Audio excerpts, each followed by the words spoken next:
চলে যাব, আমি ওই জন্য কান্না করি না, আমি শুধু কান্না করি আমার উম্মতের জন্যে। সুবহানাল্লাহ। এ যুবক, তুমি ভুলে গেছো নবীর সুন্নাতকে। এ যুবক, ও বিদ্যা বাবাজি, তোমরা সবাই ভুলে গেছো নবীর আদর্শকে, ভুলে গেছো নবীর চরিত্রকে, ভুলে গেছো নবীর নৈতিক শিক্ষাকে তোমরা ভুলে গেছো। কিন্তু আল্লাহর রাসূল 1450 বছর আগেও এই উম্মতের কথা ভুলে নাই। আল্লাহর নবী বলতেছে, ও ভাই জিবরাইল, তাহলে তো আল্লাহ আমাকে নিয়ে যাবে, আমার উম্মতের কি হবে, এই জন্য আমি কান্না করতেছি।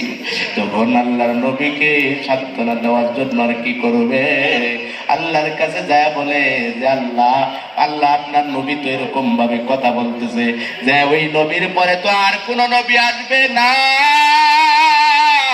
কারণ আল্লাহর নবী বলছেন আনা খাতামুন নাবিয়্যিন লা নাবিয়্যা বাদি, আমার পরে আর কোন নবী আসবে না, আমি হলাম শেষ নবী। কথা বলেন ঠিক কিনা? নবীর পরে আর কেউ নবী আসেনি। যতগুলা নবী দাবি করছে এরা হলো টাটকা ইবলিস, শয়তান। কথা বলেন ঠিক কিনা? আমাদের শেষ নবীর নাম কি? সবাই চিল্লায় বলেন তো দেখি।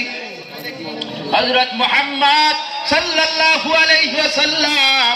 যে নবীর ইতিহাস কিছুক্ষণ আগে বক্তারাও করে গেল, যে নবী কান্না করছে, কিরকম ভাবে চোখের পানি ঝরাইছে রে বাজান, এই কথা কিন্তু কিছুক্ষণ আগে বক্তারাও বলে গেছে। আমি নতুন করে বলতে চাই না, কিন্তু তাফসিরে কাবিরের কথা আপনাদের না বলে আমি ক্ষান্ত হব না।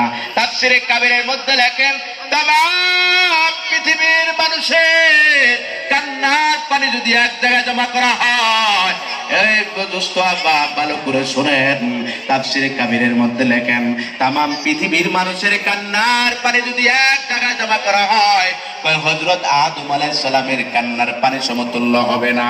হযরত আদম আলাইহিস সালাম সহ তামাম পৃথিবীর মানুষের কান্নার পানি সমতুল্য যদি এক জায়গায় জমা করা হয়, হযরত দাউদ নবীর সমান হবে না। হযরত দাউদ নবী সহ তামাম